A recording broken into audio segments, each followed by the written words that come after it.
A crash and hurricane leaves one dead. The St. George Community Education Channel is coming to an end, and healthy meals prepared for you in the comfort of your own home. You're watching St. George News at 5. Good afternoon, I'm Amy Bennett. In the early hours of Sunday morning, a crash occurred in Hurricane, resulting in a vehicle engulfed in flames and one fatality. Dispatch received a call around 2:30 a.m. reporting a vehicle had flown off of a roughly 200-foot cliff near the Hurricane Overlook. Despite efforts from fire crews, the intensity of the blaze and the remote location of the vehicle hindered rescue attempts. The vehicle was eventually recovered, but due to severe damage, police could only confirm that it was an SUV that had one occupant inside. The investigation is ongoing and the victim's identity still remains unconfirmed. After 3 decades of service, St. George Community Education Channel is nearing the end of its run, but there's a catch. Here's Maury Kessler with further insights into the CEC's potential fate. The Community Education Channel, which has broadcast various public meetings, high school and collegiate sports, and other community programming for nearly 30 years, is on the road to shutting down. The channel's governing board announced last month that the Community Education Channel, also known as CEC, only has enough funding to last through the end of June 2025. The channel was created in 1995 in a partnership between Washington County, various area municipalities, and Utah Tech University, then known as Dixie College.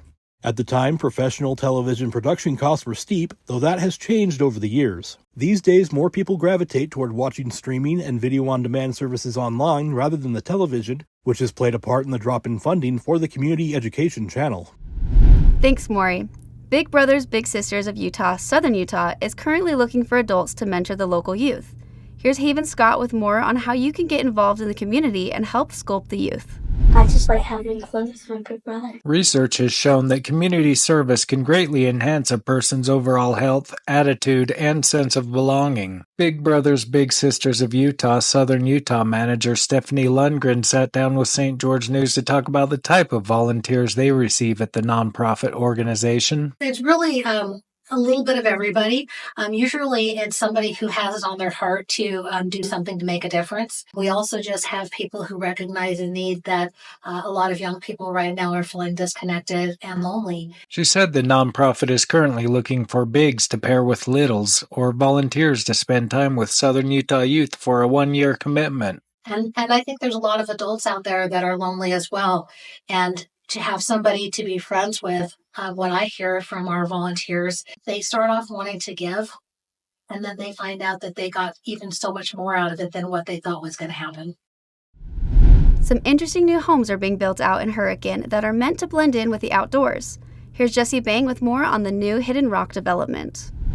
A new Hurricane development is underway that intends to seamlessly blend with the surrounding area's natural landscapes. The Hidden Rock development will consist of 3 homes, each on 14 acres. The homes will feature privacy fronts with minimal windows and a completely open back that opens up to the hillside. Owners of Hidden Rock said the builds are designed for the modern-day consumer and those who seek authentic experiences and uniquely crafted architecture. By designing with nature, they aim to create a space of togetherness and grounding while aspiring to inspire. Thanks, Jesse. A St. George company will travel to your house to cook a healthy meal for you and your family. Here's Jesse Bang with more on life-changing dinners.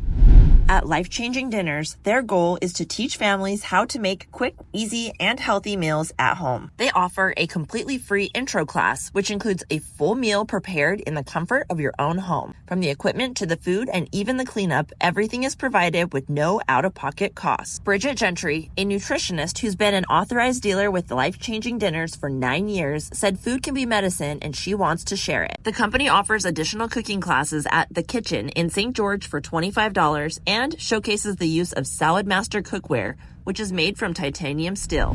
Thanks, Jesse. And now I'm going to send it over to Candace Sechrist to give us the breakdown of what happened this past week in sports. Thanks, Amy. In Region 9 boys basketball, Dixie clinched the region championship with a win over Snow Canyon 77-60. Despite Owen Mackey scoring a game-high 29 points for the Warriors, it wasn't enough as the Flyers had 4 players score in double digits, with Kyle Lemke leading the team with 26 points. Crimson Cliffs beat Hurricanes 79-58. The Mustangs got out to an early lead in the first quarter and never looked back, with the big man Sean Feltz ending the night with 30 points. And in the last boys game, Pineview beat Cedar 65-41. The Panthers had it going from beyond the arc, knocking down 11 threes in the game, which helped lead to the blowout victory. And in Region 9 girls basketball, Snow Canyon beat Dixie 66-57. Olivia Hamlin ended the night with 33 points for the Warriors to keep the win streak alive at 18 games. And Hurricane beat Crimson Cliff 64-58. The Tigers trailed in each of the first 3 quarters, but rallied back in the fourth quarter to get the dub. And in the last girls' game, Cedar beat Pineview 60-45. The Reds were led by junior and Elise Shimada, who finished the night with 24 points and propelled the Reds to the big win over the Panthers. Now back to you, Amy. Thank you for watching St. George News at 5. I'm Amy Bennett with St. George News, your #1 source for local news. This has been St. George News at 5.